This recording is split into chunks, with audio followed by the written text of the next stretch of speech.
Hi, is it from Zester's Lab? Well, I'm finishing up very quickly cushion number 3. So this is the third one in my DIY cushion cover series where I use jelly plate prints on fabric. So this has been a fantastic exercise for me. I really loved it. So this, my third cushion, isn't actually a jelly plate print, but I used the jelly plates to get my paint onto my leaves that I then pressed onto my fabric. So another thing I quickly want to show you, remember in my previous one I showed you how to make a cushion cover, how to do the real, how to put the back on and things like that. So I am now doing it. I've just stitched it, so my back is now stitched onto my front. The right sides are together, and then I zigzagged it. You know, it's that stitch that goes like this. So I use an ordinary machine, electric machine, sewing machine, and I mostly use the straight stitch, and then I use the zigzag. So how do I get my things neat, even though I may make a little bit of a mistake or whatever, but how do I get my things? I like my things neat, even though I don't think, and I do it loosely and I enjoy doing it my way. I also like it to be kind of neat enough for me. So then after your zigzag stitch, all you then do is just cut it nicely. Just next to the stitch, you just cut your seam and it looks very neat and very beautiful. So if you have an overlocker machine, they do this automatically. So they cut when they do the zigzag overlocking stitch. But I don't have it, so I just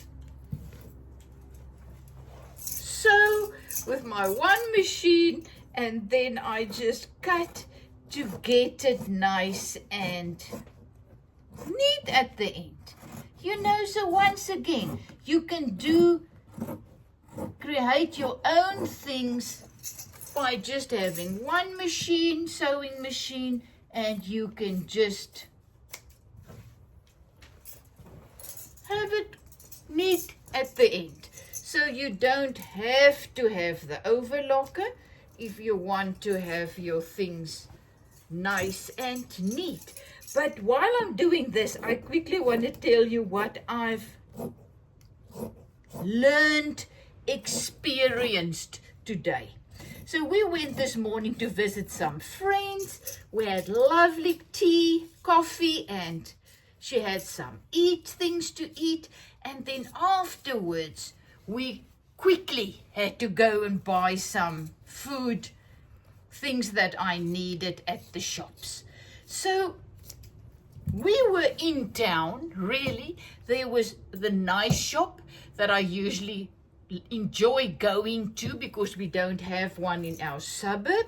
And then there was a smaller little shop that was also close by. Now I decided, let's just go into the small shop because it's holiday as well. It's going to be busy. Just let me go in here and just so you can see very nicely. I haven't got that one yet. I'm now talking to you. So as I got out of the car, husband was with, he was driving. I said, come with. He said, no, he really doesn't want to. And I moaned and I didn't want him to sit in the car, and I just actually want him to help me get the couple of things so that we can get home. Why the rush? I have no idea. So we went into the shop, and guess what? It was a terrible experience. Why? Because I was rushed. I just wanted to get it done with. I was not expecting to enjoy it. I was not going to enjoy it. I was just going to rush through it to get it done. So that's exactly how I felt. And then I was upset about him. Not upset, but worried. How is he taking it? Because believe you me, the shop was filled with people. So I was not worried about him, but thinking about him now also here, and thinking that, oh, he must hate it too. And eventually I found him, and I was rushed, and I grabbed my things that I wanted, and I just had this overwhelming feeling of I need to get out of here and get this done. So I found him in the shop, and he gave me the couple of things, and when I went to stand in the queue, it was a long queue, really long. He said he's not going to stand. I said, no, you please go to the car. And as I was waiting in line to pay, I remember what I read this morning. It was something like, whatever you do, do it with your full attention, with mindfulness. Take it slow, experience it, be present, and do it with your whole heart. I remember that, and immediately I thought, whoa, I'm not doing this.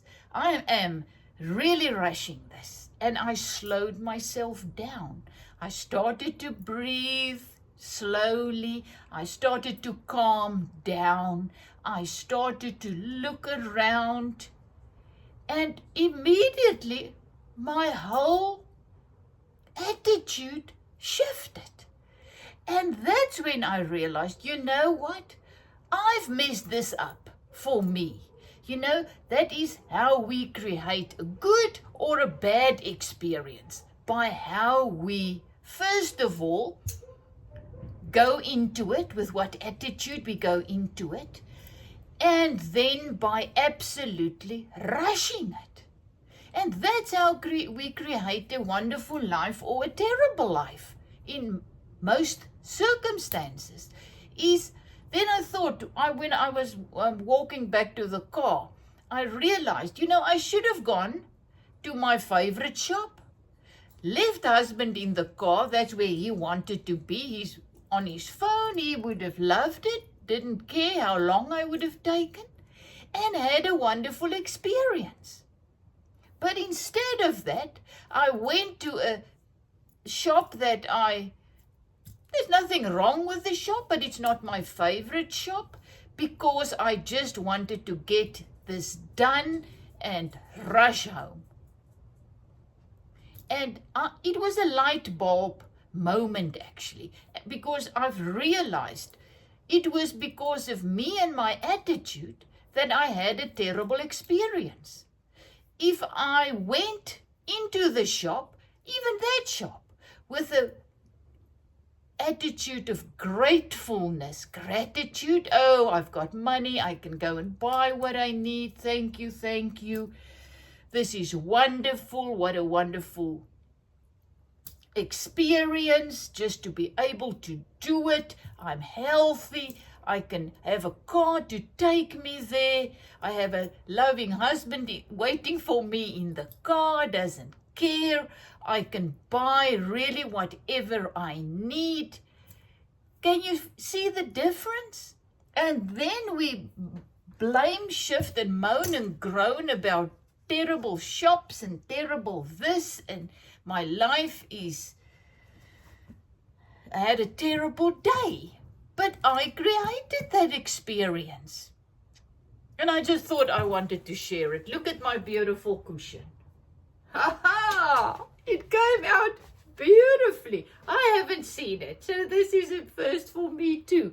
So you can see my four blocks.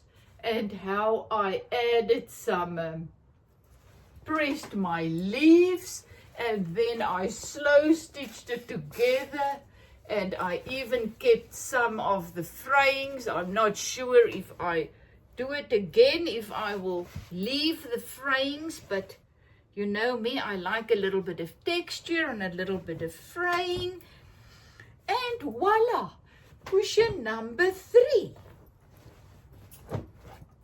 So this is a little, one of my old inners.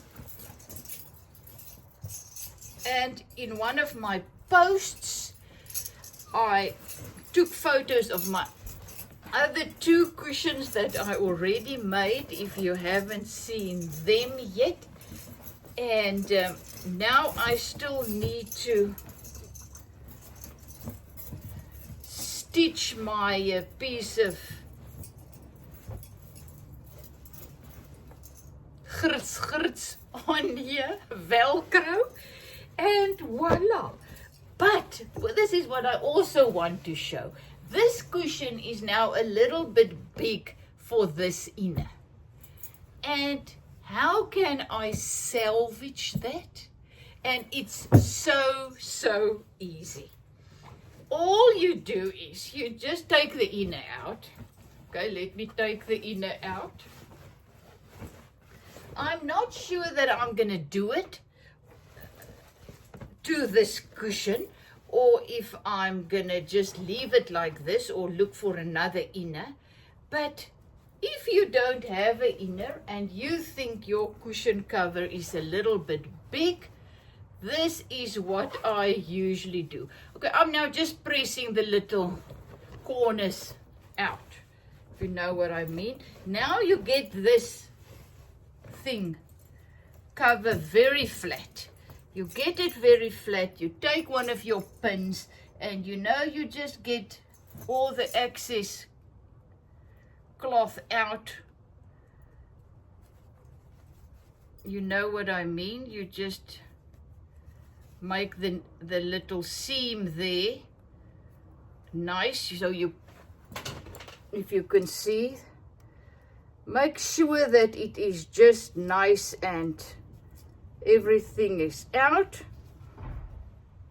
Oh, that was a crash on the highway, or a pothole, or whatever. So you just keep doing this all around. Make sure that your things are nicely, your seam is nice. You put in there, ouch. My stuff are usually full of blood as well. So I am now just quickly gonna stitch this, just to show you, if your cushion covers are too large, how to just put a little seam on in, and then they will be much smaller.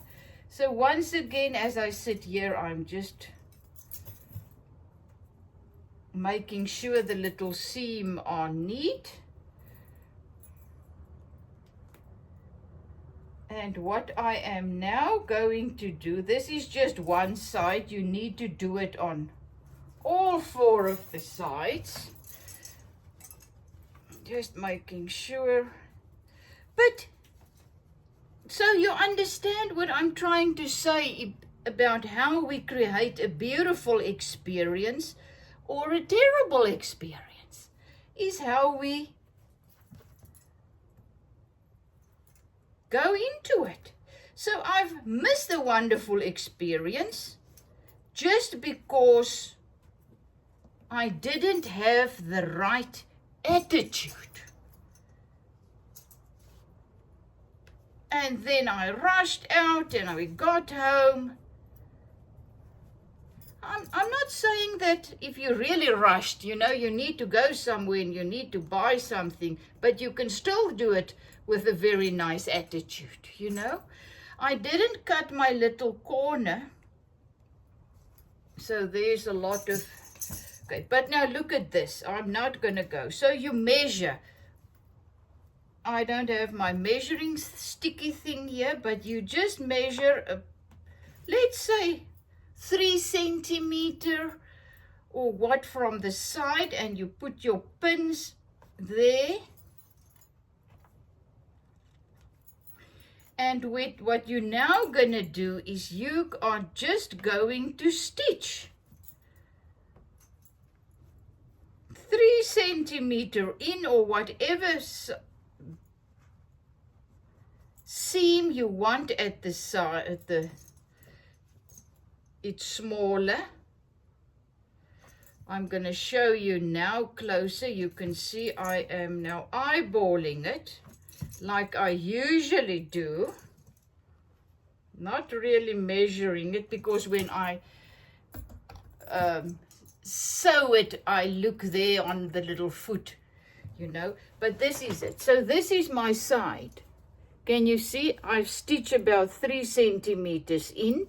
There's the little corner. So now what I'm going to do is I'm just going to stitch there. And voila, I'm going to have that little piece as a little, okay, I've got one of these. Remember, I made these a couple of years back. And they were also too big. This is just cushion covers, little for my chairs, dining room chairs. So you see, so what I did is they were too big, so I just sewed them there. And look at the beautiful little border. So voila, if your cushions are too big for your inners, or you just, when you look at them and they are too big, all you have to do is just give them a little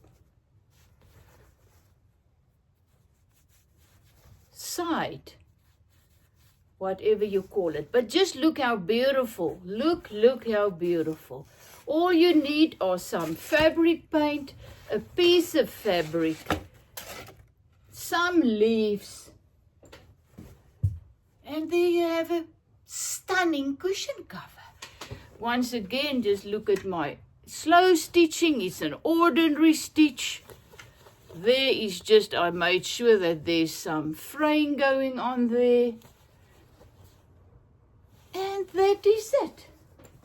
I didn't want to do it more stitching. I like it kind of very plain.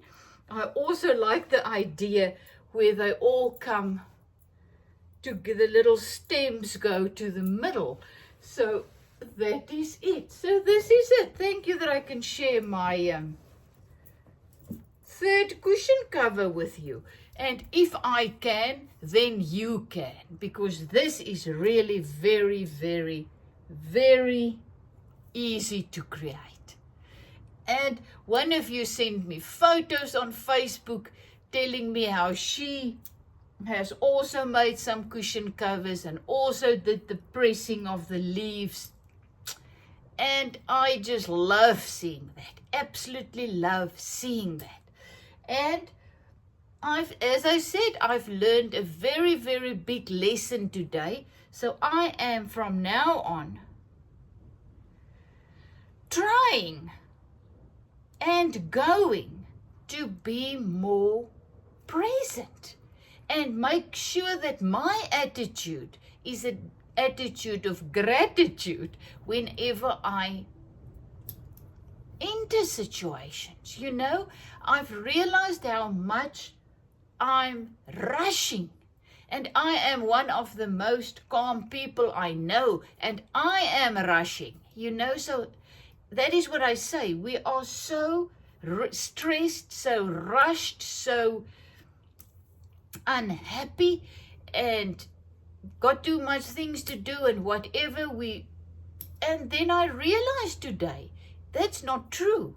My attitude made that I had a terrible experience, or not a nice experience. I mean, it wasn't terrible, but I really did not enjoy it. But it was awesome the minute that I decided slow down. You got to slow down. I started to breathe deeply, and I started to become present and just being there, you know. My peace returned, my joy returned, and the last bit was no problem at all. I got to the till. I had a nice conversation with a woman, and it was very pleasant when I changed my attitude. Nothing else had to change, just me. You know, hope that speaks to you as well. Thank you for joining me on my journey of creating. And this morning, as I was sitting in bed, I told husband, oh, well, I have no idea what I'm going to do next because I'm now at the end. I posted my last video yesterday. And now this is the one that, so I am now on par with my videos. I don't have any extra to post. And I said, I really don't know what I need to do now, you know. And I was writing in my gratitude journal. Oh, I'm still loving my journals. Oh my goodness, absolutely love my gratitude journals. If you haven't been on my channel long, you will. I've made videos as well, exactly how I made the journals, and I'll put the links below if you're interested, and how to make your own gratitude journal. And I was just sitting there writing it, and I was actually writing a post on Facebook, Instagram, and I was writing another day, another day and another project. And yeah, a new day and another new project. And when I wrote that, immediately I felt, oh my goodness, this is the next topic of my series going forward on YouTube. A new day with a new project. Each new day has a new project or something like that. So I have no idea how that is going to work. But tomorrow is my new day, and then I'll see what topic, what I'm going to create. You know, I've read somewhere else, but I will need to find it, and I think I'll read it to you tomorrow in my day one. And I'm not going to have any days. It's just 1 or 2 or whatever. It's going to be 1, 2, 3. If there is not a day with a project, then that is also fine. And I'm also not feeling like doing it 30 days or whatever. Just a new day, a new project. And I read something somewhere how absolutely necessary it is for us to create, because that brings us just into the life. As I always said, that person just said it differently, but creating and becoming still just allows the life in us to just start flowing. And there I go again. Love you lots. Is it from Zester's Lab? So I will post this one most probably tomorrow. And I think I came to the end of my cushion covers. I now made 3. I really think I am going to put that stitch in. Make it a little bit smaller, because it really just gives it, as you can see with this, especially when it's nice and thick inside, gives it a beautiful little border. So why not make a border of this one just a little bit different? So I will have 3 different cushion covers, but the same color.